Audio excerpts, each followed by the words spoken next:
This computer. Welcome to Spenny and the Nets, episode 254. I am joined today by someone that I've been trying to get you on the pod for a while.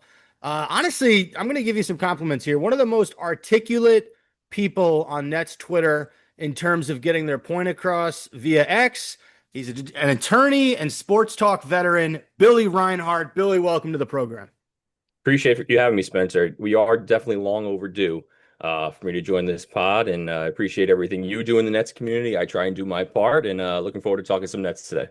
I mean, someone in in Nets world has to get the job done when the team loses year in and year out for the last, I don't know, since we had Kevin Durant on the squad. So, all right, we'll start with some playoffs talk. Obviously, it's Monday night. If you're listening to this, it's Tuesday morning. So we have Thunder, Spurs, and then we have Knicks, Cavs. First off, any surprises with these final four are pretty much what we expected. Yeah, I think Thunder Spurs is what everyone expected and what everyone hoped for. And the other side of the bracket with the Knicks and the Cavs, I mean, you have to say it's a little bit of a surprise. The 3 and the 4 seeds, the Knicks were up and down all year, while having a talented roster and having the expectation of getting back here to the conference finals.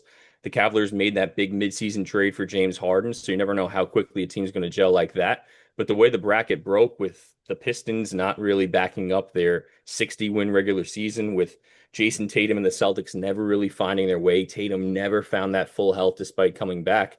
There is a little bit of a surprise. So I think Knicks Cavs will be a fun matchup. I don't want to give my prediction yet if you want to get to that a little bit later, but I do think both sides should be fun. But Thunder Spurs should be awesome. I mean, that's the series we've all been waiting for all year. I think this has a chance to be the best series since Nets Bucks in 2021. Like when you talk about two really elite teams that could win the championship and are led by two players that are in contention for best player in the world. You don't get that too often, and I think Thunder Spurs has a chance to be that series. Yeah, I'm excited for that one. I'm definitely going to tune in. No De'Aaron Fox in game one for the Spurs, so it'll be interesting to see, Dylan Harper get some more minutes. He's been phenomenal for the Spurs. And yeah, talking about Detroit and Boston, I think for me, Detroit, I don't want to call them a fake one seed, but we looked at them and that series with Orlando didn't start their way. It obviously went seven. They just needed more help outside of Cade. I think so for them to lose to Cleveland in seven, I wasn't as or they lost in seven. Yeah, I wasn't as surprised with that. They just, they should have made a deal at the deadline. I know Kevin O'Connor via X was adamant about that. You get Kevin Herter, he really doesn't play much. So for me, that wasn't as much of a shock that they weren't able to follow up that really good regular season and win a playoff series in the second round against Cleveland. Boston definitely shocked me. I was surprised that they couldn't rally and get past Philly. Once Jason Tatum was listed as out for that game seven, I thought that was a death wish because everything, he had come back and he had ingratiated himself in the offense. Then all of a sudden, when you need him at the end, he's not there. And then Jalen's got to try to go back to hero ball. So watching that Celtics team lose and not get here to play the Knicks, or even play them in that second round, yeah, that was the big shocker to me. But we got Cleveland and New York, we got OKC and San Antonio. I guess we'll start with Cleveland and New York. So Knicks heavy favorite in this series. How do you see this series going for both teams? Yeah, I think that's about right. I don't know. I think the Knicks are probably going to win this series in 5 or 6. I think just something with the Knicks clicked. I think the Hawks brought a very unique, pesky defensive style that forced the Knicks to move the ball. And really, this is what we were looking for from the Knicks for a couple of years now. I always thought from the time they acquired Karl Towns, he's the guy they had to play through to maximize their ceiling. There's only so far you can go with an undersized guard pounding the ball and putting such a burden on Jalen Brunson, who's been unbelievable in the playoffs. But I think when you put the ball in Cat's hands, he gets space to floor. He can play from up top as a playmaker. Really good, underrated passer from back to his days with the Minnesota. I think that really has increased their ceiling. Something's clicked for the Knicks. If OG Anunoby can come back healthy and play the way he was playing before that injury, I think this is a series the Knicks should win. So I'm going Knicks in 5 or 6. I am interested to see how Donovan Mitchell and even James Harden, but even more so Donovan Mitchell, given that he's in the prime of his career, plays in this series. He's the guy from New York. He wanted to be a Knick. Jalen Brunson kind of took that spot. The Knicks beat the Cavs a couple years ago with Donovan Mitchell there, right? I think this is a series where Mitchell can say, "Hey, Brunson hasn't passed me up," and he can make a statement and get to that finals. I mean, this is a great opportunity for him. On paper, the Cavs have just as talented rosters as the Knicks. When you talk about Mitchell and Harden as the head of the snake for that team, the creation is great, the scoring is great. Two good bigs. They're a little thin on the wing, but I think they have enough. So the Cavaliers have enough talent to compete in this series. Ultimately, it's going to come down to Mitchell and Harden, who have been inconsistent in their playoff careers, and then even Mobley and Allen, who have had some up and downs in their playoff careers. They played better against Detroit, but wasn't too many years ago that Jared Allen said the lights were a little bit too bright when the Cavaliers lost to the Knicks. So it'll be interesting to see that series. We also got Kenny Atkinson back in New York, our guy. So it'll be a fun series. A lot of former Nets in that series on both sides. So definitely it'll keep Nets fans interested. It's funny you brought that up. I actually wrote him out. So we got Jared Allen, James Harden on the Cavs side. You mentioned Coach Atkinson, and then you got Mikal Bridges and Landry Shamet on the Knicks side. So that's And four former Nets. Dennis Schroeder on the Cavs as well. So Dennis Schroeder, he's still. Oh, I forgot about him. Yeah. a lot of Nets Um. in that series. Yeah. Yeah. Well, shout out to all those guys. Yeah, all former Nets. I actually don't mind. Even James Harden after these 2 years, I think he's the guy. Oh, KD, I don't have a gripe with that at all. Then it's Harden, and Kyrie for me is the one that, in my opinion, broke up the Nets. But yeah, the other thing that we got to look into, Knicks swept was it the Sixers in round two? So they've had, I think it's 8 or 9 days off up until that game tomorrow. Cavs are coming off a 7 game series against Detroit. Um, I see that factoring in a little bit against Cleveland. Unless they take game one, I think this is a 5 game series for the Knicks. I can see Cleveland winning one at home. Otherwise, you mentioned Carl Towns. The difference between this Knicks team this year and last year is the way he's passing the ball. I mean, he's really setting guys up, and then at that point, you got Jalen playing off the ball, who can do it very well. Mikal and OG and Hart doing their jobs and playing exceeding their roles. And then you got this guy in Mitch Robinson who comes off the bench and he's one of the best defensive bigs in the league on the offensive glass. He's an animal. He is going to give Jared Allen, Evan Mobley, and whoever the backup center is for Cleveland nightmares.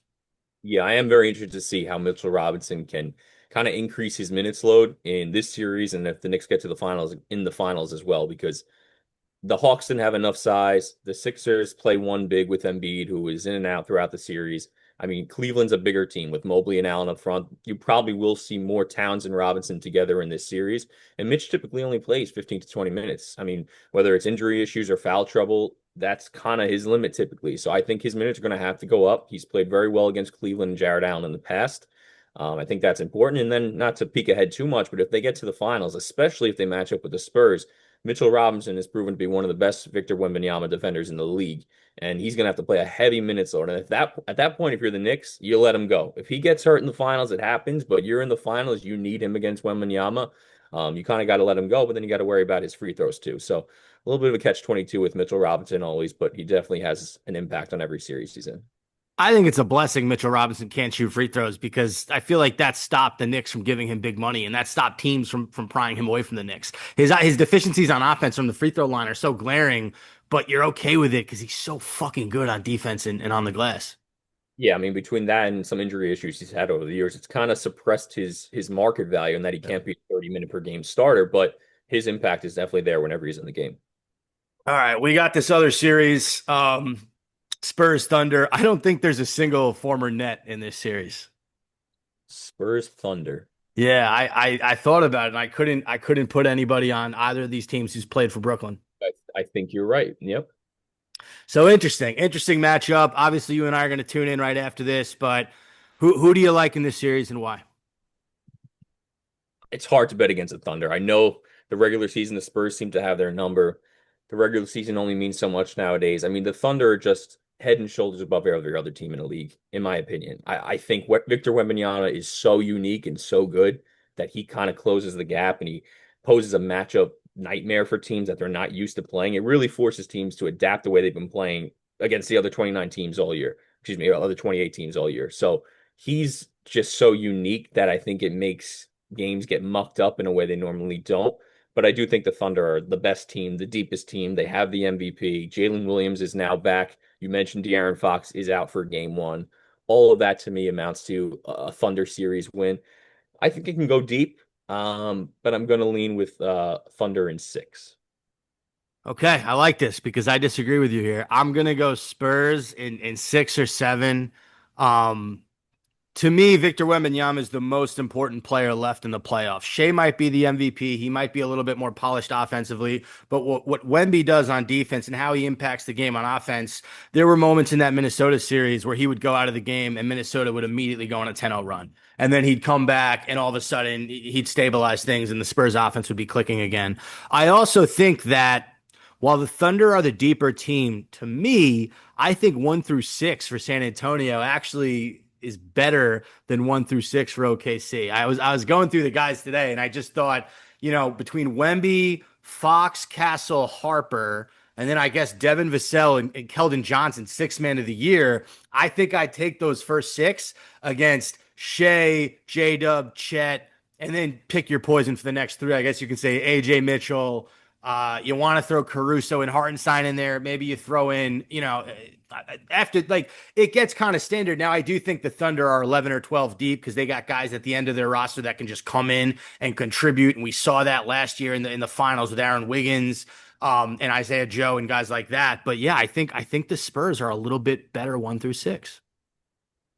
We'll see. I mean, the Thunder are so deep and they mix and match depending on the series. Like last series, AJ Mitchell was starting and hooping, and then you're bringing off Case and Wallace. I mean, they could switch that up this series. They could say they need a little more defense and athleticism in the backcourt to deal with Fox, Harper, and Castle. But I don't know. The Thunder have so many different ways they can play. This is going to be a great matchup. I'm excited to see. I hope it goes seven. Um, I will say this: everything's been coming up Knicks so far in this playoff run. They didn't have to play the Celtics. They didn't have to play the Pistons, right? I wouldn't be shocked if they get another break and play the Spurs because I don't think even in-house they feel great about the Thunder. But the Spurs they had success against this year. Adam Silver's NBA Cup, the Knicks beat the Spurs, so I would not be shocked, but we will see. It is tough to go back to back, so Thunder have that against them.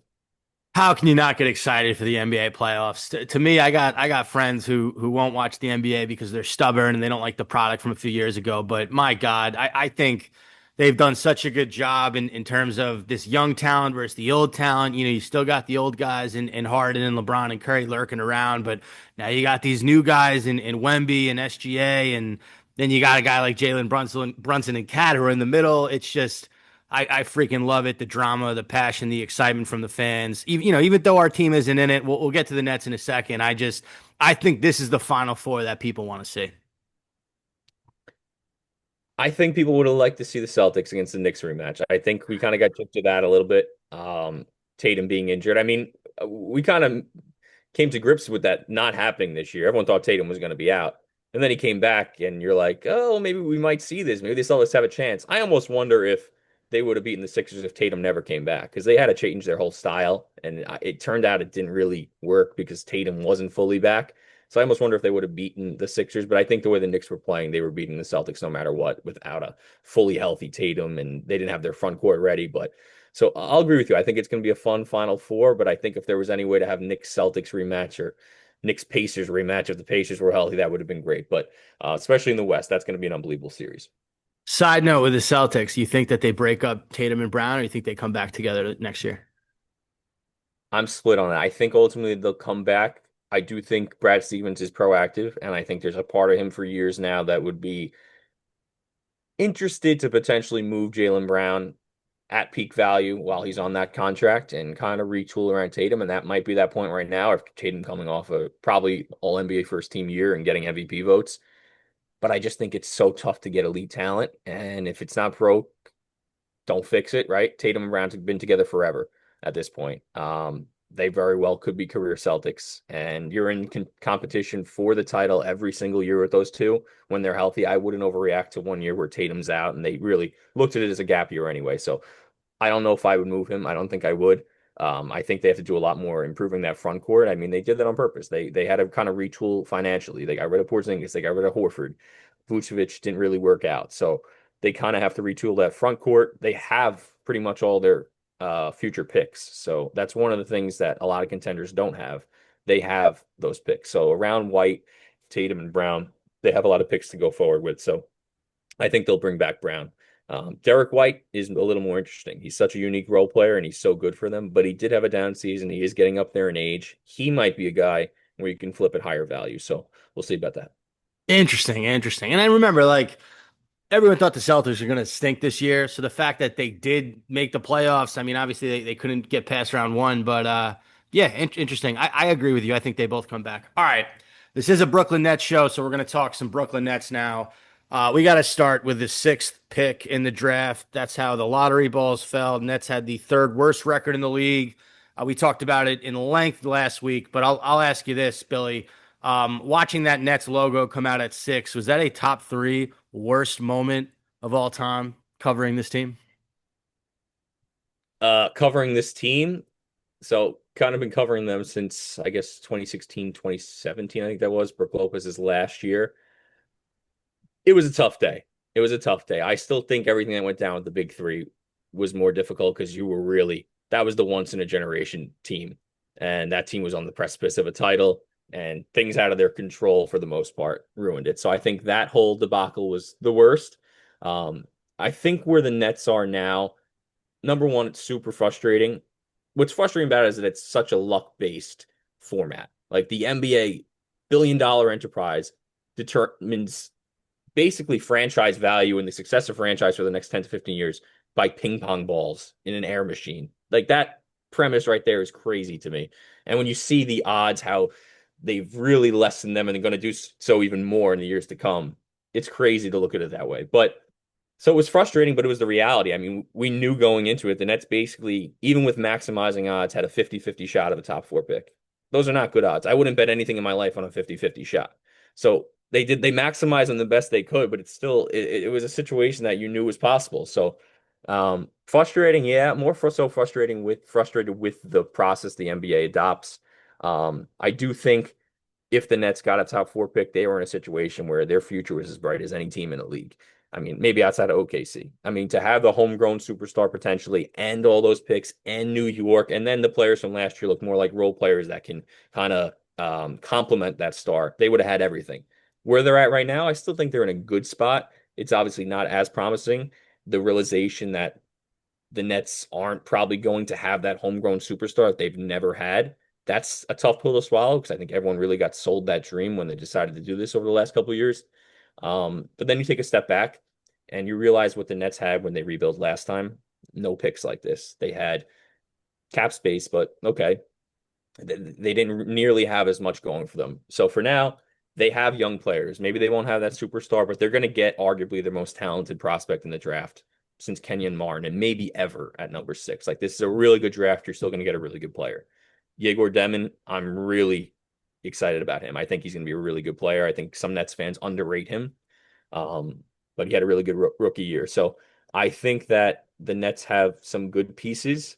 But going forward, they're going to have to use those draft picks with free agency seemingly dying. They're going to have to use those draft picks to acquire that external superstar, which might not come available. Those guys seldomly become available. That's why over the last couple of years, whenever someone brings up Giannis's name, yeah, maybe the Nets aren't ready, but those guys just don't come available. So I think you always have to consider it, right? Um, so they got to hope and pray that some kind of superstar comes available, and it doesn't need to be this summer, next summer, or even the summer there after that. Like this is going to be 3 to 5 year window where they're looking for that guy to become available. Could be earlier, could be towards the end of that. We don't really know. It really depends on when that guy becomes available. But I think in the interim, they just focus on their internal development. They try and make the right pick this year, and they try and maximize whoever's in house. In the interim, try and stay flexible, bring on some veteran players that can kind of increase the floor of this team while the young players develop. And then as those young players develop, you'll gain more clarity about kind of what their potential is, who's a good fit next to them. And maybe you get a surprise. Hey, you never know. A lot of guys are drafted later in the draft that ultimately turn out to be much better than expected. So I think that's kind of the approach the Nets have to take now. Sure, it's hugely disappointing, but I still think when you take a step back, all the assets they have, the cap space they have, still playing in New York, and they're going to have a young roster of potential assets that at the worst it could be starters or complementary pieces. So I think they have some positive things going for them.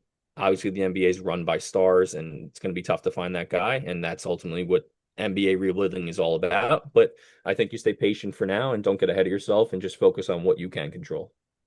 Yeah, I once we didn't get a top four pick, I just convinced myself that the top four guys are all going to be busts and they're not going to be that good. But that was me coping. All right, so we got the sixth pick. I know you're a massive Keaton Wagler guy. I've seen you tweet about him. Tell me why you like Keaton Wagler from Illinois over Acuff Jr. out of Arkansas and Mikel Brown Jr. out of Louisville. Well, I'll preface this by saying I do like Mikel Brown Jr. a lot. He would be my second choice after Keaton Wagler. Um, I tend to lean towards guards with positional size. I like someone that has high feel. I like someone that could shoot, takes a high volume of threes. I think that that's just the way the NBA is going. You want players with size that can't get picked on as much defensively. And Wagler's not a great defender by any means. Mikel Brown Jr. is not a great defender by any means. But I see with their size and that they'll have a little more defensive versatility. They won't be a one position defender.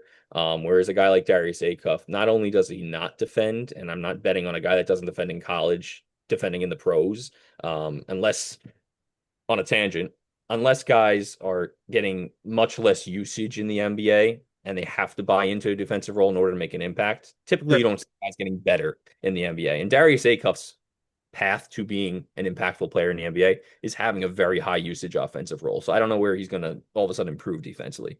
And saying that, I think Darius Acuff is going to be a multi-time All-Star. So when I say I don't want Darius Acuff, it's not because I don't think he's going to be good. I think he's a pretty sure bet to be a multi-time All-Star. But there are All-Stars in the league right now, or guys that have been All-Stars the last few years that I just don't want anything to do with. I don't think that they are necessarily going to contribute to winning a championship. And I just think that's where you are in the NBA with the way guys are paid and the salary cap. You have to be very efficient with how you build out your roster. And every player has to make as much of an impact as the kind of casual narrative around their name indicates. So there are a lot of players out there that are bigger names than what their impact actually suggests. So that's kind of the A-Cuff tangent, which we can get into more.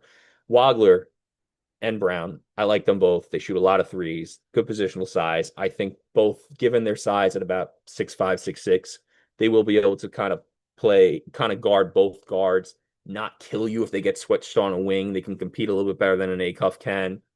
And then the offensive upside, when you can shoot as many threes as they can at the rate that they can, draw some free throws, create. I mean, you have a higher ceiling. I'm not saying they're going to be better offensively than Acuff. I don't know, but I like their versatility better. When you go to a guy like Kingston Flemings, I don't think he has the offensive upside that Wagler and Brown have. He doesn't shoot enough threes. He's not the same creator. Defensively, he's going to be good. I think he's going to be good.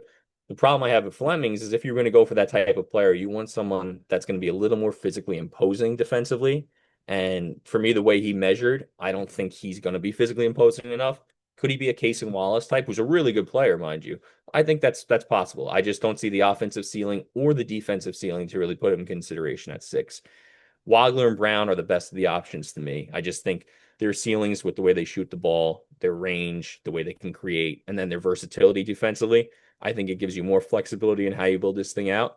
And especially Wagler, I think there's a lot of Nets fans. This is a loaded question. I'm going on a little bit of a You're tangent here. you're good, and I appreciate this only because Wagler's the guy I know the least about. So you kind of giving me this knowledge is going to help me come draft day be happy or sad with whatever decision the Yeah. Nets make. Because he's the one, like I know Acuff Jr.'s game. I've watched Mikel Brown Jr., but I don't know enough about Wagler. Yeah. Wagler, I mean, he's high IQ, great feel, can shoot the hell out of the ball. He's smooth. Like he's not, people get caught up in his athleticism.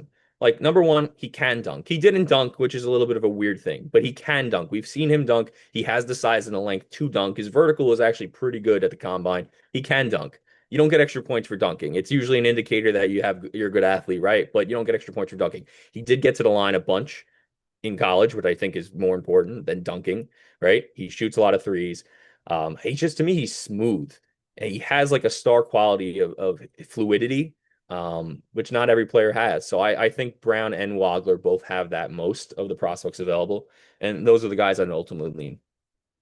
You mentioned not you, John Acuff Jr., Kingston Fleming at that pick. Is there any other player that you'd really want the Nets to stay away from at 6 that they're being linked to right now? Yeah, I see at 6, the way I kind of have my tiers roughly broken up right now, you have the top 4. I think Wagler and Brown are next in a tier alone for me personally. And then from there, I have a tier from, I guess, what would that be, 7 to 15 that are Okay, wow. kind of the same tier. So whether it's Mara, I wouldn't hate Mara. Like, I don't know, I would take him at 6, but if they take him, I truly see the vision. I think that defensively, he could be a total anchor. And then he has very high feel, good passers, has some skill level. Like I could, they took him at 6, I would not hate it. I could see the vision. I think with a lot of these prospects, people get really caught up in the consensus of what people are saying, like mock drafts and stuff. But there's so many times you look back at drafts and the better guy was taken a few picks later. So I think it's very close-minded to act like you know it all. And that's anyone. That's even the guys that Right. do much more than I do. And I feel like I put a good amount of work into it. So I think there's a an upside case for a lot of the players from 7 to 15 that if they were to take one of them, I'd be like, oh, that's surprising. Kind of like Yegor last year. Like I think I had Yegor at like 14 on my board. I also didn't know he could shoot like that. If I knew he could shoot like that, he would have been 8 or higher on my board. Just given his size, his shooting, his ability to potentially handle and create. Like there's a lot of stuff we don't know about these guys, and a lot of the guys surprise.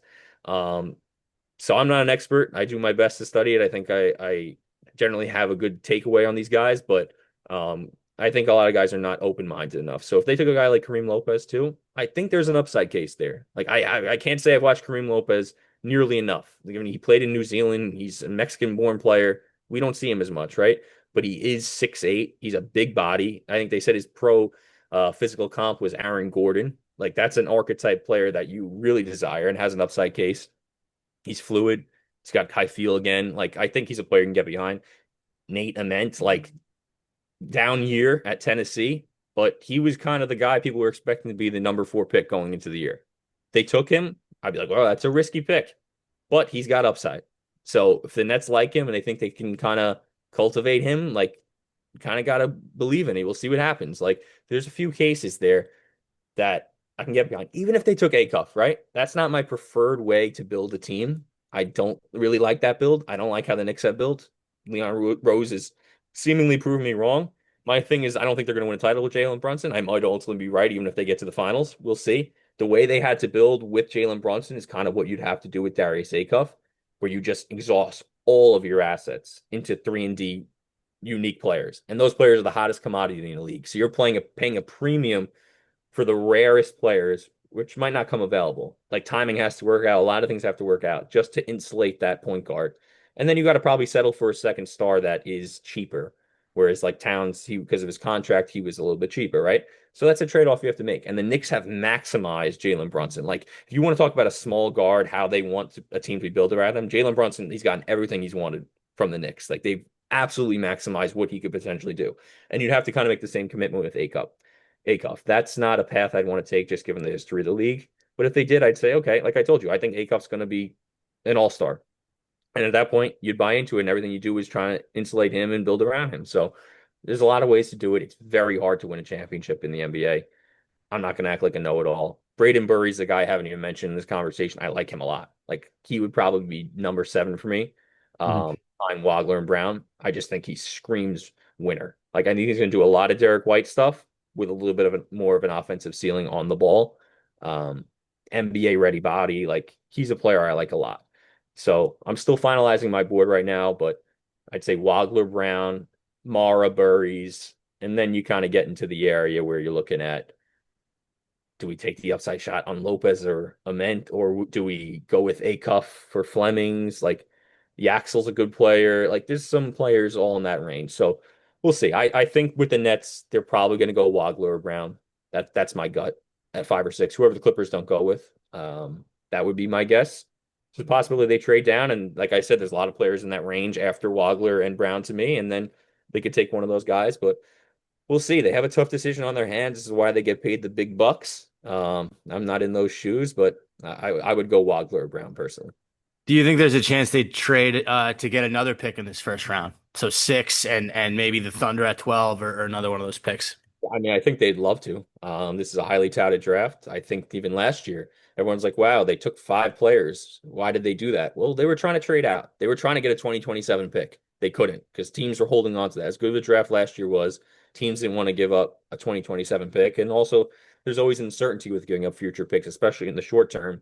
Teams don't want to give up a pick, and it ends up being like the Pelicans this year, and it's super high up. So there's always risk in that. But I think they wanted to acquire an extra pick. I think that that is still their plan as of now. I think them falling in the draft makes that even more likely because I think they have to be aggressive and almost sell to the fan base some that, okay, we're gonna get another shot at the apple here, someone in the teens. So I think that would be ideal for them.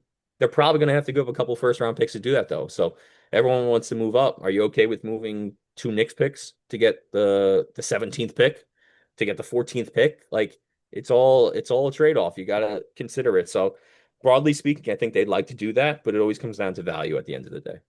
Yeah, yeah, that makes a lot of sense. You were talking a little bit before about the Nets offseason strategy and how they want to kind of build this team in 2027.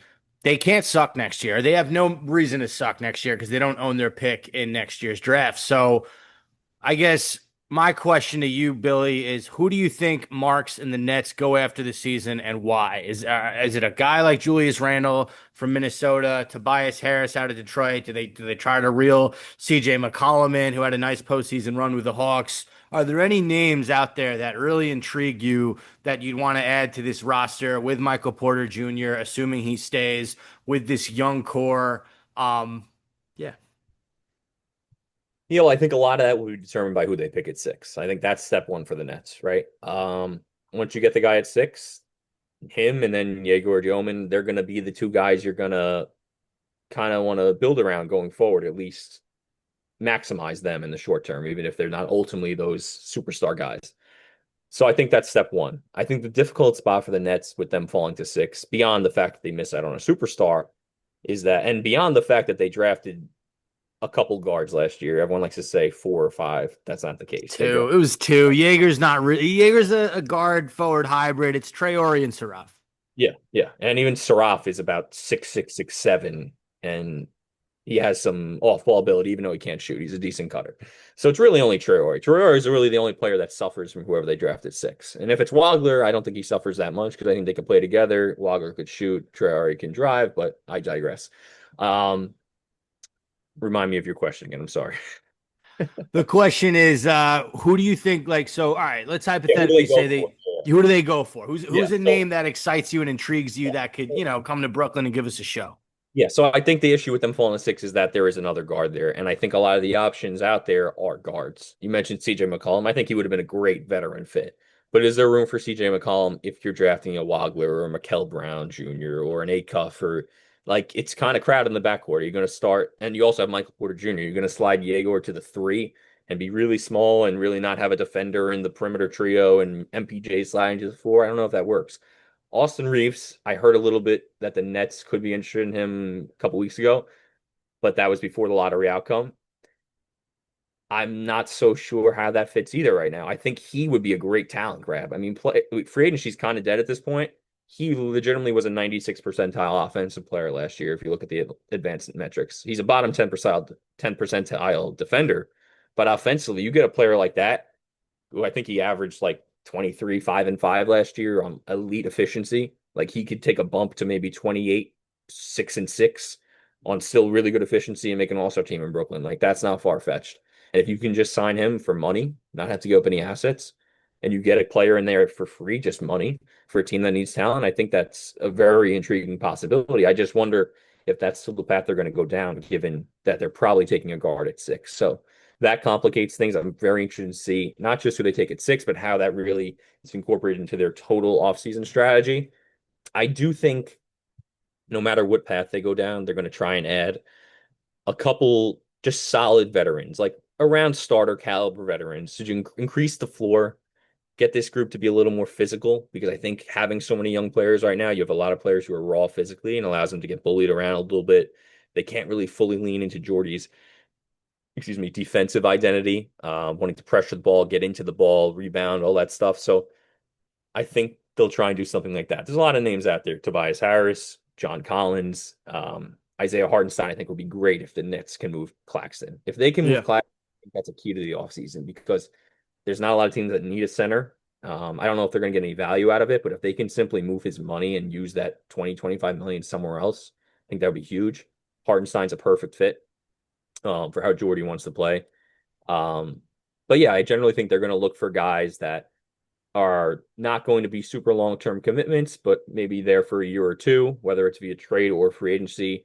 Not cost a ton, but whether they're good players that they're taking back for pick compensation or salary dumps, like a Michael Porter Jr. type, where you're getting a really good player, he just happens to be overpaid, or you're signing guys short-term in free agency, like a Tobias Harris or a John Collins or something like that. So I think that's kind of what they'll do. And like I said, let the young players develop next year, gain clarity, not just on the 2026 rookie, but Yegor and the rest of the 25 class, and it kind of will shape your way forward at that point. Hopefully, with the added veterans, you're winning maybe 30 to 35 games at least, and you're a little more competitive, right? And after 35, 34 win season, you have a little more clarity on the young players. And maybe if someone comes available in whether it's next summer or the deadline thereafter, the Nets are more ready to pounce, right? And their young players not only are more attractive for trade, but they're more attractive to support a player that comes to the roster. So I think that's all the Nets can do right now. Focus on themselves, um, and really not rush it. It sucks because we were kind of sold a 2-year plan to rebuild, get a star. I think Josiah was kind of sold that as well. I think he looked to the Liberty, and I'm not the biggest follower of the WNBA, but I know they won the lottery for Sabrina Ionescu, right? And then they shortly thereafter signed 2 stars and won a championship. I think that's kind of what Josiah had in mind. 2 years of tanking, at least one of them you walk away with a star, and then being in Brooklyn, New York, you're going to get a couple stars shortly thereafter. That was kind of the plan. Didn't work out that way. It's nobody's fault. It's just the sheer probabilities and bad luck, which this franchise has had way too much of in their history. So they kind of have to pivot now. They have to take it a little bit slower, wait to see what happens, and doesn't mean it won't work out, but it might take a little bit longer, and it's going to be a little bit harder. But I think the focus is again just on the draft picks of last year, draft picks of this year, develop and increase the floor and competitiveness in this group. I, for one, I'm looking forward to watching a season next year where we can actually get something out of seeing, okay, Jordy, are you really a good coach? I think he is, but let's coach to win now. Let's see how you make these adjustments. Let's see how guys close games where every single thing they're doing is about winning again. And I think that's fun to see, and I think it will help development as well. I think that's a great point. Obviously, tanking the last 2 years. Yeah, Jordy won some games initially when Schroeder was on the roster and Cam Johnson was still here and CT was balling a little bit, but last year you couldn't judge Jordy for anything. They were trying to lose almost every single game they played. But I think that's an excellent transition, Billy. This next question is very simple. Because if you go on Nets X, and by the way, Nets Twitter is a very toxic place for those who listen to the show, but you're not on social media. Here's the question. All bad luck aside, is Sean Marks a good GM or a bad GM? Where do you stand on this? I think your question is partly the issue. I think a lot of people Uh, look at things in a binary lens. It's not black or white. There's a lot of context that goes into all this stuff. Good and bad is not the measuring stick. I think there's Fair. competence and there's incompetence. And how do you judge competence versus incompetence? People hate it. People are results driven, but you judge competence versus incompetence by process. And I think the Nets have generally had good process throughout his tenure. But I'll break it down like this. I look at Sean Marks' tenure in 3 to 4 stages. So when he took over in 2016 to the time they signed KD and Kyrie, that's stage one. So I don't think anyone complains about that period. He took over one of the most desolate situations in basketball history. No draft picks, nothing on that roster, barren roster. And he turned that team around in 3 years, which is crazy. Hired a good coach who they ultimately let go, but a good coach that got them through that rebuild phase. D'Angelo Russell found him on a salary dump attached to Timofey Mozgov, built him into an all-star, had a nice young group of talent. Jared Allen's probably Sean Marks' best pick ever, a 20th pick back in 2017. He turns into an all-star later with the Cavaliers, but he was on that trajectory with the Nets. That was an A+ period. I don't think even Sean Marks' biggest haters can say he did anything wrong there, right? Put them in position. Ultimately, they signed Kevin Durant and Kyrie Irving. Okay. Sean Marks' biggest haters will say that's because Kyrie Irving grew up a Nets fan in New Jersey and he dragged KD with him, and Sean Marks had nothing to do with it. But if the Nets were, they could have gone to the Knicks if they wanted to be local. The Nets had the assets to surround them. They hadn't given up their assets, why they can make the third star trade for James Harden, right? And they looked like a competent organization. So that's why they got them. A+ Sean Marks for that first period. Now we're into phase two. KD, Kyrie, every single GM is signing them in that same situation. Like the Nets had concerns about Kyrie Irving as a solo act, But with KD attached, even off the Achilles, no one's saying no to that. We just talked about how hard it is to find the superstar, whether it's a draft or otherwise. No one's saying no to Kevin Durant, nor should they. That was one of the best days in Nets history, getting those guys. And like I said, to get those guys and still have assets left over, that's great GMing, right? They were able to acquire an MVP level top five talent in James Harden on top of those guys because of the asset management on that roster. So then he then builds one of the most talented teams of all time. There's no disputing that. A lot of people think that the Nets failed for some on-court reason. That could not be less of the case for those of us like us that watched that team. That they were dominant in the whatever 16 games they played, and on paper it made sense. Like that team was going to win the championship, no doubt in my mind. So for phase two, I don't blame him, and we could skip over the part where people could think I'm skipping over the part where they all broke up, but we'll get into that now because this is ultimately where the perception around Sean Marks changed, right? Okay. COVID hits.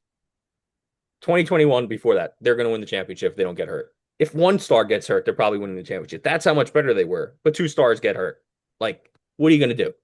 What are you going to do? That's not anyone's fault but bad luck, okay? COVID round two hits or whatever. The New York rules were silly. I think we could all say that in retrospect. And if we want to just talk about luck, the Nets were in one of what, three markets that had COVID restrictions.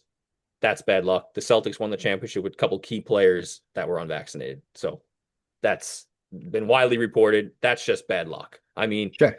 happen to have one of the few players in the league who's unvaccinated in one of the few cities of the league that has a mandate, and then the team wins the title is the same thing, just in a different location.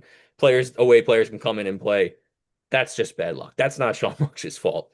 I don't even blame Kyrie Irving. He could do what he wants, like whatever. Okay. He's ultimately the reason why it fell apart, but I don't blame him himself in that he didn't get vaccinated. If he doesn't want to do that, whatever. Okay. Um, just a tough situation. And then from that point, see, this is where the Kevin Durant situation, and I don't know how much the public knows, or just some stuff I know behind the scenes, but Kevin Durant and James Harden did not talk enough. They really didn't talk at all in that period when Kyrie Irving was away from the team, when they decided not to play him part-time, which I said at the time they should let him play part-time because it alienated him and it put a much more of a burden on Harden and KD physically than they needed to early in the year.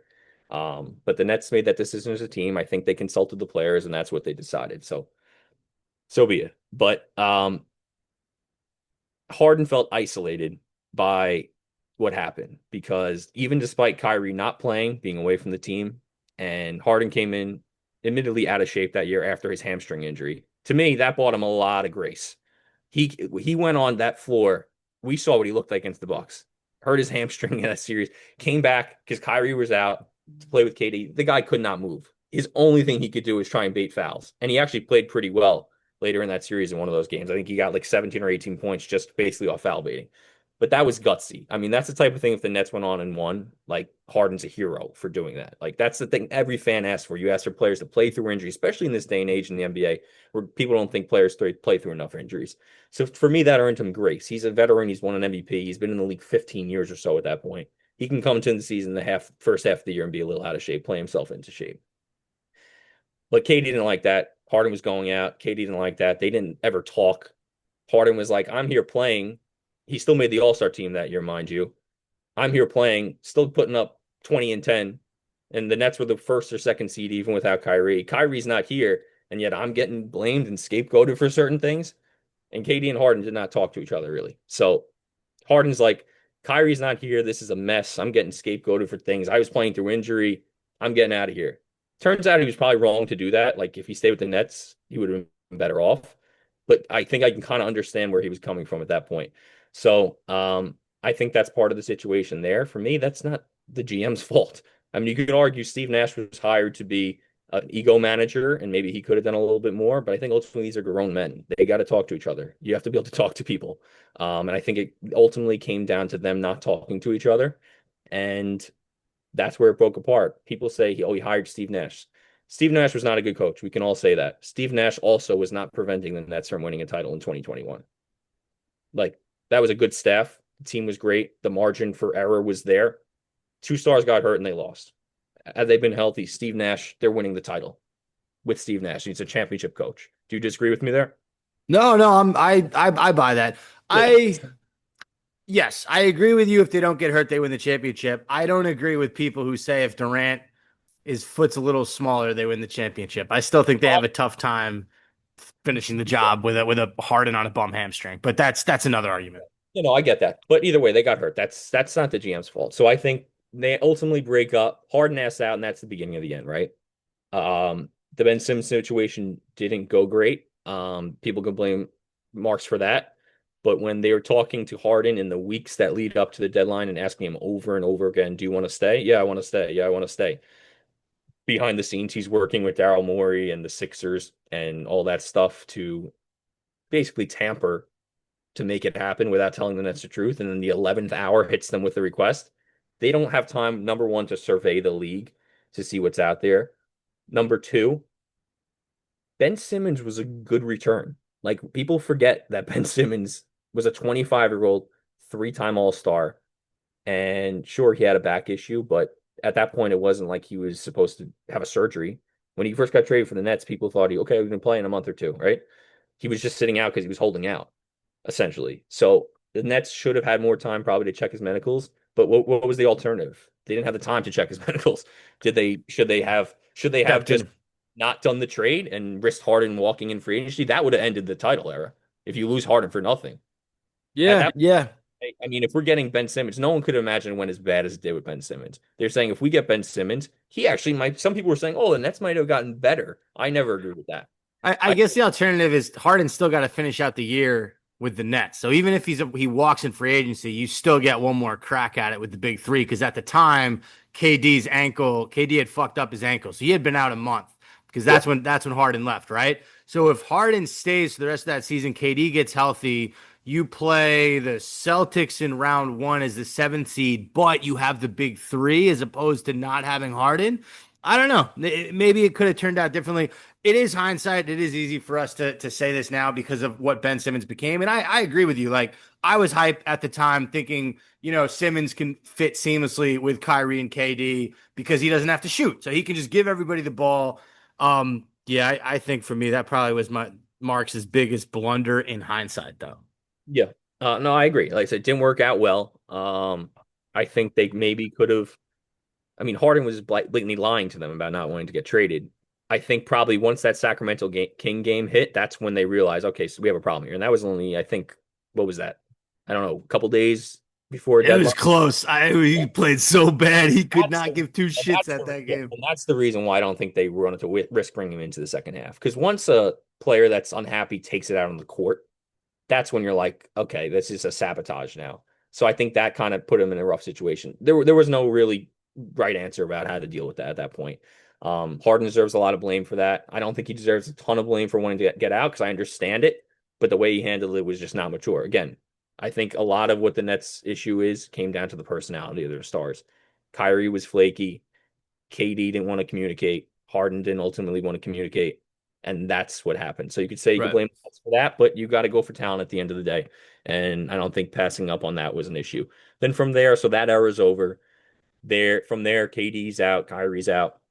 And where I actually think the perception of Marks flipped the most. And that's why I think it's so much optics and casual narratives and stuff like that. When Phase KD three. when KD asked for a trade and then transparently, this is what happened. He asked for the trade in June, right? The Nets didn't trade him. They really didn't even put a good faith effort to trade him at that point because they knew he had multiple years under his contract. And no, we're not moving you. We're not going to get fair value. So it got into like August, right before training camp, and KD had one last ditch effort to try and maximize leverage, which he didn't have. And he said, I want Sean Marks and Steve Nash fired. He tried to pull DEFCON 1, right? He wanted to say that, okay, we're going to make this super uncomfortable for the Nets. That's how I'm going to get out of here. I'm going to call for the GM and the head coach to get fired, right? That was the leverage he was trying to pull. I don't even think he thought it was going to work. I heard he wanted Rich Kleiman to replace Sean Marks as GM. That's how crazy it was. But that from the time that he called for their firings, everyone thought Sean Marks was bad. Oh, if Kevin Durant, one of the great players in the league, wants Sean Marks fired, the guy must be bad. And I don't think that KD thinks Sean Marks is that bad. There's not everything he's agreed with him, but I don't think he thinks he's that bad. I think that was a leverage ploy. Um, but from that time on, I think the perception around Marks and around the Nets in general has dissipated. Okay. The street cred that KD has around the NBA. Um, mind you, Katie will speak glowingly about the Nets since leaving, Yep. both publicly and privately. So I think again, I think that was more of a leverage play. Um, but then you get to the next phase, you're picking up the pieces from the KD and Kyrie trades. I think they did very well in the KD trade, right? Kyrie trade, they did the best they can. He didn't have a lot of value. Um, and from there, every trade I think that Marks has made has been a home run. They had that little bit of a limbo period where they're trying to decide what they're going to do for that about season and a half with Bridges and Cam Johnson and those guys. Ultimately, I think they were waiting to see if Giannis or Donovan Mitchell can come available, if they can kind of pivot into that quickly. Once it became clear Mitchell wasn't asking out and Giannis, they said, okay, we're going to make that trade. They get the Knicks trade. That's a home run. No one's going to dispute that. They do the Cam Johnson trade the year later from Michael Porter Jr. in a pick. That's a home run. They trade for their picks back from the Rockets. If I asked you 3 weeks ago, was that a home run? They'd be like, oh, yeah, yeah, that's a home run, right? Bad luck happens, right? The process of that move was sound. Reacquire our own picks. We're going to get two picks in 25 and 26. It might still work out, but it's not as good as it could have been, right? But that was the smart move. I think everyone, largely in the fan base, not everyone, you're never going to get everyone, but the consensus was that it was a smart move to reacquire your own picks, make that trade with the Knicks, and go into this rebuild, right? So when you break it up into those three phases, four if you want to count the transition year and a half with Bridges, right? I think phase one, the rebuild, A plus. Phase two, building up that team. We'll say phase, I guess 1.5, right? Building up that team, A plus. The team was great, and they even had depth. They even had depth. Phase 1.5 to 2 is where you lose a lot of people with the Harden trade, the handling of that, the Simmons outcome, and all of that, and then KD, Kyrie. That's where you lose a lot of people. I think that, but I think from there, the transition period was fine. I think having patience to gain clarity about your roster is fine. You don't need to rush into anything. They didn't lose anything by jumping right into a rebuild and flipping Bridges immediately. They ultimately got great value for him. And then from now on forward, I think they've been good too. I think they could have tanked a little harder last year. Um, but ultimately, I think they tanked this year. They maximized their odds. They just had some bad luck on their side. So I think if you look at him in four phases, he's been good in 3.5 of them. And I think a lot of the reasons why it broke up for the big three had to do with the bad luck of COVID and injuries. And I think if that doesn't happen, even if they don't win in 21, they're really close and they probably come back full health, full camp. Everyone's there in 22. And I don't think that happens. I don't think Harden's asking out if Kyrie's there from day one and that team's full and going at it. So I think the biggest reason this team broke up in the 1/2 period out of the four phases that where you could point at marks is because of COVID and the injuries and the bad luck. So ultimately luck is part of the sport, and maybe people don't want to hear that. They want results after this long. And I do agree Marks has been given an extra long leash that most people aren't given. But I don't think that necessarily means it's wrong. And I do think one of Joe Tsai's best moves as owner was telling Kevin Durant, no, I'm not firing my GM and head coach off of a whim. So I do think that context is important. And I know I gave you this probably 15-minute long answer. I started the question by saying everyone looks in this in a binary lens, but there is context. And I think if you break it into those four phases, there's a lot of positives. So I'm not going to say he's the best GM in the league. I'm not going to say he's a great GM in the league. I'm not going to say he's bad, though. I think there's been sound process for everything that he's done. And that's all you can hope for because process and good process going forward is ultimately what determines potential success more so than trying to replicate results without good process. So that's the way I look at it. Not everyone has to agree. Not everyone will agree. No one ever agrees, and that's life. So I'm going to pause for a moment. I want the audience to just digest what everything that Billy just said. That was 6 years summarized into how I don't even know how long that was. But this is why I've been trying to get Billy on this show for a while because I don't think I've heard the last 6 years broken down that articulately. I mean, the question was, is Sean Marks a good GM or a bad GM? And Billy took that and he explained to you every facet, every angle of what has transpired from the moment Marks took over to the big three to the transition period to now this rebuild. You know, Billy, you just came to me with facts, with a timeline, with information that I didn't have, with information probably listeners weren't familiar with. And I just want to thank you for that. That was really well thought out. I feel like you knew exactly where you wanted to go with that. So I hope, because I appreciated that so much. I hope the audience did too. So I just wanted to thank you for that. Well, I appreciate it. I think that even those of us that disagree, I think if we let each other speak and kind of hear the full picture and what we think about things, we'll find that there's more areas to agree. So as long as we do it respectfully, we'll get to kind of some sort of truth, or at least my truth or your truth, or there's no real Everybody's truth. got it. Everybody. We're all respectful on this podcast. Everyone who's ever been on Spenny in the Nets or Fireside Nets knows I'm not one to get emotional or upset or argue. It's not worth my fucking energy. But no, I appreciate that. As passionate as we are about it. What'd you say? I was passionate. Yeah, yes. I'll get emotional and passionate, just not with people on a podcast or on X. All right, Billy, we're gonna end the podcast with a rapid fire. Before I do this, do you live in Brooklyn? I do not know. No. Are you in Brooklyn a decent amount of time? Am I in Brooklyn a decent amount of time?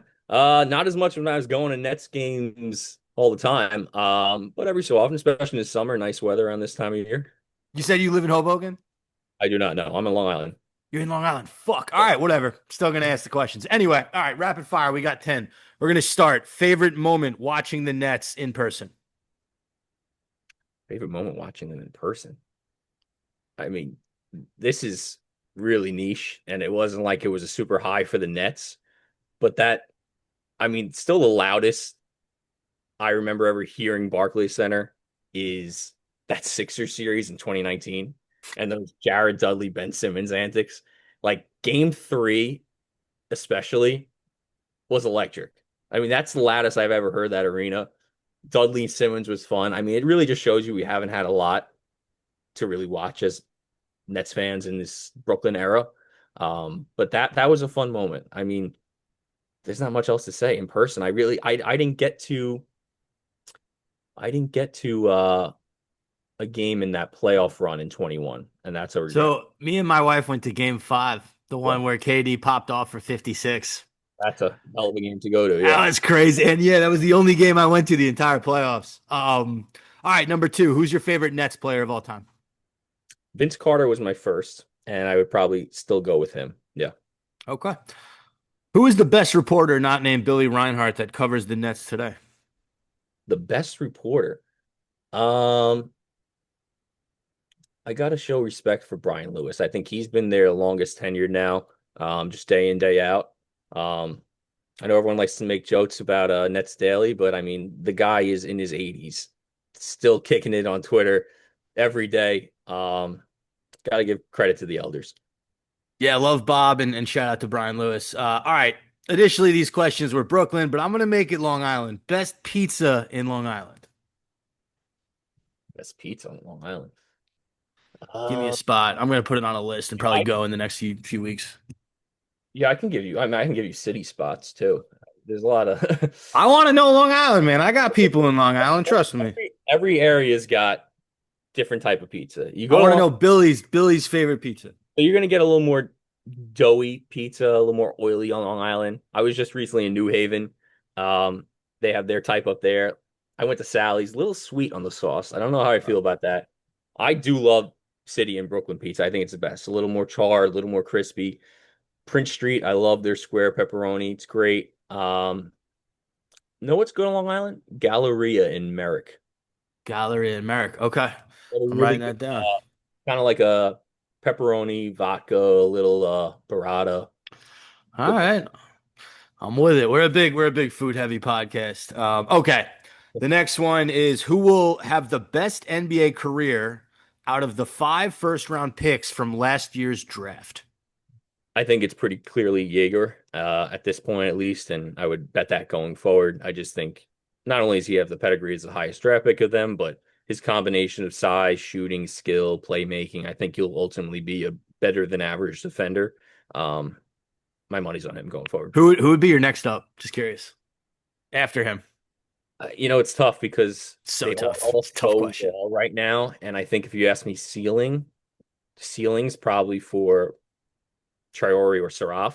And I know a lot Okay. of people down on Saraf. I think Saraf has a chance. The shooting is not great, but I think if you subtract the shooting, and obviously that's a big part, I think Powell was the most disappointing for me this year. I think he has the least to do as a 3-and-D role player type. Like there's not as much he has to learn on the ball, making decisions, stuff like that. He was a little disappointing for me. I think he's very raw. He's got to learn how to play basketball. I think Traore and Saraf had good instincts. Traore, what holds me back is just his weight. And I think he's going to fill out, but I'm just not sure what the ceiling is for a player of that size. And he's not short, he's just very thin. Saraf has a real NBA body, and he's going to grow into that even more. He's got sneaky athleticism, quickness, skill about him. He's got a competitiveness about him. And I think next to Yegor is the best of that group. And then there's Danny Wolf. I know we haven't gotten into the rookies too much, so I'm elaborating a little bit on your quick questions, but That's okay. Danny Wolf, I think he's skilled as a big. I think for him, it really comes down to making shots, and that sounds simple, but I ultimately when he came into the league, I thought, okay, this guy's career is going to be determined about his Spice 3-point jumper. That was up and down last year. I think he shot in the low 30s. What was surprising, and not super surprising because it's kind of an issue in college as well, but his inability to finish at the rim given his size. So I think he's got to get stronger. He's got to get more explosive athletically. That will be important for him. The second best. I think Danny Wolf is a good bet to have a long NBA career. Okay. I think he'll have an 8 to 10 year career as a rotation player. I just think his size, his skill, he's a good bet for that. If you're going to ask me who has the second highest ceiling, I'll lean Traore. Okay. I like that answer. Who is an NBA veteran that you'd like to see on the Nets next season? A guy that you just think would be a good get for them. Hmm. Making me think. I mean, I love Hartenstein. I know it's a trendy name on Nets Twitter. Brooklyn Nets 85. He loves him. Tells me about him. Um, I like Hartenstein a lot. I think he'd be a great Jordy fit. Just the way Okay. we saw what he did with the Knicks too. Offensive rebounder. He's skilled.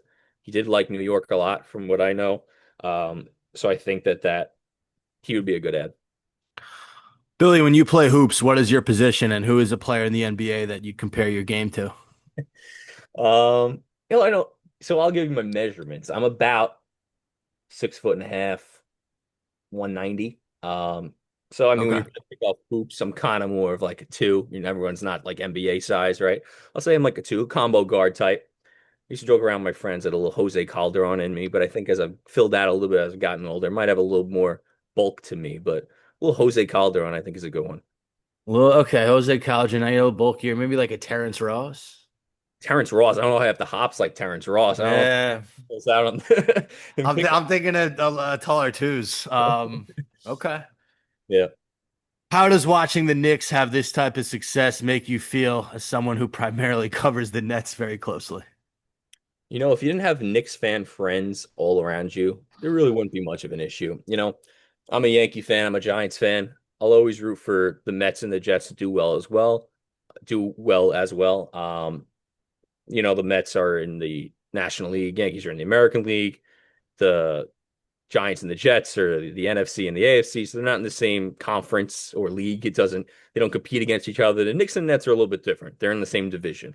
So back in those days when they had Melo and Vince Carter were my two favorite players when I was a kid. When the Knicks got Melo, I was like, okay, I still like Melo. I want the Knicks to be as good as they can be without being better than the Nets. That was kind of always my philosophy. I'd always love for the Knicks and the Nets to face each other in the playoffs, which we haven't had in forever. Um, the way it's gone this year, it's been a little tough. I think the combination with the Nets, everything going wrong for the Nets. I think if the Nets had gotten a high pick and the Knicks can win the finals for all I'd care. The Nets would have their own thing going, but it's tough to see really everything from 2021 go wrong for the Nets from that period on, like inexplicably. Like you can't even explain how bad it's gone for the Nets in every turn. And in that same period, the Knicks, after missing out on KD and Kyrie in 2019, those fans felt a certain type of way. And they may not want to admit it now, but they were a little insecure about the fact that the little brother they talked about for years that had no chance of getting KD and Kyrie over them, that they got those stars. And it's almost like they've roared back even stronger from that point on. And it's amazing how everything's gone wrong for the Nets since 21. And at the same time, the Knicks, everything's gone right for them. I did tweet a couple days ago. I think the Nets are actually in a similar spot to where the Knicks were in 2019. You think about the Knicks, they were so bad. They wanted Zion. They had the worst record in the league. They fell to three. RJ Barrett, good player, turned out to be good prospect, but he didn't have that superstar ceiling. They missed out on KD and Kyrie to the Nets. I mean, that was rock bottom for the Knicks, but they just focused on themselves, right? They hired Thibodeau. They got Julius Randle in there. They kind of brought some veterans on. They slowly got better, eventually found Jalen Brunson, then built this up. So I think that's what the Nets have to do now. Focus on themselves. Obviously, it sucks to see the Knicks winning the way they are in your same neighborhood. But focus on yourself. Try and make the right pick at 6. Bring on some veterans, and 2, 3 years down the line, we might have a whole different conversation. Yeah, you mentioned the Knicks fans as friends. I mean, all my friends are Knicks fans, and I can't talk basketball with them. I mean, they try to like talk to me about the Nets, and I'm just like, go enjoy your championship run. I can't be a part of it. It makes me sick to my stomach, Billy. And yeah, I mean, you mentioned like, the Nets being Big Brother for a minute. I think the fucking nail in the coffin for the change was when. Remember when Claxton said he was undefeated against the Knicks in his career? You never say something like that ever. I think role players really got to just know their role. I mean, no disrespect, but role players in the NBA, they're only as good as the stars they're attached to. So Nick Claxton won a lot of games when he was attached to KD and Kyrie and James Harden. It looks a little different when you're not next to those stars. So I think role players always got to tone down the talking, let the stars do the talking, and they're ultimately the ones who drive the wins. One more food, one more basketball. Best sandwich in Long Island, best sandwich you've had in New York. Where am I getting it? A sandwich. You're giving me the questions I wasn't We're prepared for. we're a, we're a sandwich forward Oh, podcast. I'll let you think for a minute. I have an Instagram called Spenny Sandwiches. I go around New Jersey and New York reviewing sandwiches. It's just an excuse for me to eat like two sandwiches a week. But yeah, big sandwich forward podcast. I don't know if I can remember what's the best sandwich I have. I make some good sandwiches. I'll give you my Okay, ideal of what give I me would. give me the Billy Reinhardt. So if I'm making a sandwich, and I do like to cook a little bit, I love to eat. If I'm making a sandwich at home, I'm going a crispy chicken cutlet. Okay. I'm going some prosciutto on it. Okay, Oh, bring that out. A little bit of mozzarella, a okay. little bit of either tomato or red pepper, roasted red pepper, depending on what you have. Okay. Obviously, you need fresh basil. You need the olive oil, and you might go a little hot honey too. Hot honey's good. Ooh. And if I Hot have, honey's I'll go a little spicy soppressato or a little spicy Coca-Cola, one or the other. That's a sandwich. Now you're I making. like you're speaking my language. So for those who don't know, there's a deli in Fairlawn. I've said it once on this podcast, but there's a sandwich named after me, Billy, Oh boy. at the Family Affair in Fairlawn. The number 31 is the Spen Harris, and I'm going to read it to you. And it sounds very similar to your sandwich. And then I'm going to It's be requesting one of those in a shipment to me. I got you. Breaded chicken cutlet, mortadella, Mhm. mozzarella, topped with hot pepper spread, arugula, and balsamic vinaigrette.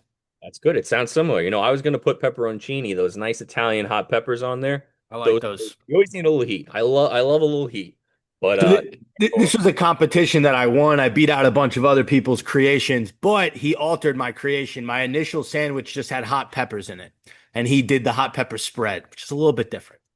yeah, yeah. They're always going to ruin a good thing, but That's you're the pioneer. um I feel weird. Like I don't always order it when I go. Like most times I'll get another sandwich and I'll feel kind of awkward I'm not getting my own sandwich. All right, last question, Billy, and then we'll let you go. This has been really fun. Will the Brooklyn Nets win a championship in the next 5 years? Oh, 5 years? I'm gonna have to Five say years. sorry. 5 years? No. I thought you were gonna ask me something like 25 years. I got no clue, man. But 5 years, I think that's tough. You can't say it with confidence until you have that superstar.